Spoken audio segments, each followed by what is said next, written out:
एक बार भगवान बुद्ध के दो शिष्य उनसे मिलने जा रहे थे। पूरे दिन का सफ़र था। चलते चलते रास्ते में एक नदी पड़ी। उन्होंने देखा कि इस नदी में एक स्त्री डूब रही है। बौद्ध भिक्षुओं के लिए स्त्री का स्पर्श वर्जित माना जाता है। ऐसी दिशा में क्या हो? दोनों भिक्षुओं में से एक ने कहा, हमें धर्म की मर्यादा का पालन करना चाहिए। स्त्री डूबती है तो डूबे, हमें क्या। लेकिन दूसरा शिष्य अत्यंत दयावान था। उसने कहा, हमारे रहते कोई इस तरह मरे ये मैं सहन नहीं कर सकता। इतना कहकर वो पानी में कूद पड़ा और डूबती स्त्री को पकड़ लाया। कुछ समय पश्चात कंधे का सहारा देकर नदी से निकाल लाया।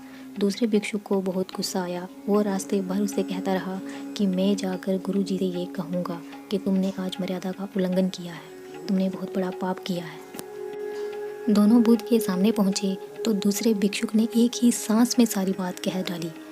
उसने बताया कैसे आज क्या हुआ। मैंने इसको बहुत रोका पर यह नहीं माना। इसने आज भयंकर पाप किया है। बुद्ध ने उसकी बातें बड़े ध्यान से सुनी। फिर पूछा, इस भिक्षुक के द्वारा उस स्त्री को कंधे पर बाहर लाने में कितना समय लगा? कम से कम 15 मिनट ही लगे होंगे। अच्छा, बुद्ध ने पूछा, इस घटना के बाद यहाँ आने में कितना समय लगा? तो भिक्षुक ने हिसाब लगाकर बताया, यही कोई 6 घंटे।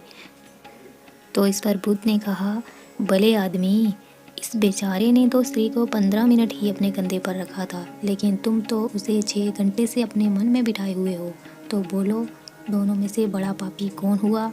बेचारा भिक्षुक निरुत्तर हो गया। वह समझ ही नहीं पाया कि ये सारी मन की महिमा होती है। मन की महिमा ही बहुत बड़ी है।